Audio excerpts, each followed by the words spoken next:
So now we are going to see the other different types of matching networks available. So a extended version of L type matching is going to be a pi type matching network. So it's going to be a pi matching network. As you can see, it represents the pi. So it represents the symbol pi. So you have three arms, two shunt and one series. So two shunt will always have the same type of element, and the series arm will have a different complementary of that. So one limitation of L is that it can you can match it only in a one particular frequency. So it can work at one particular frequency, one particular impedance transformation ratio, and one particular quality factor. So if I want to employ one more, if I want to make it flexible to some extent, I will go for pi network so that it will work for a band of frequencies. So the circuit is known as pi again because of the shape. So you can see it consists of one series and two shunt arms. Shunt arms will have the same component, and series arm will have the different component. Either you can have C1, C2, L, or you can have L1, L2, C. So depend two types of things are shown here, and you can see this corresponds to one L section. I can split this L into L1, L2. This corresponds to one L section.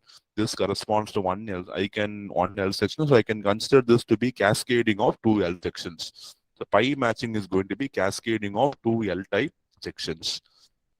So two L type section is cascade, one that transform down, and other that transforms up. So definitely you can see both are going to be in the same fashion, right? So it is going to ensure that the corresponding impedance transformation is going to happen. So the lower resistance RP is transformed to a lower resistance at the junction of the two inductances. So at this point, if you take, it will be less than RP.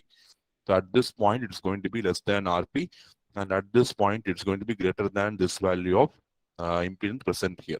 Okay, so that is how you have to see. I told you whenever you have a series arm, so at this point, this will be greater than RP. And whenever you're going to have a shunt arm, this Rn will be less than this value. So you have a relation between Rn, the resistance value here, and the load resistance Rp. So this is going to relate the three resistance values Rin, Rp, and the resistance in the middle of the pi network. So image resistance is then transformed up to a value Rin by a second L section. So at the middle, whatever resistance you have, you call it as an image. So the resistance which is available at the middle, you call it as an image resistance. Just for it is actually physically not present. It is present only for our understanding. Okay, so image is the resistance present at the midpoint of the two L sections. Typically, the Q of L section is not particularly high because high transformation requires are infrequently required. For high frequency analysis, our Q value will not be very high. That is not our requirement at high frequency. So definitely the transformation ratio is also not going to be very high.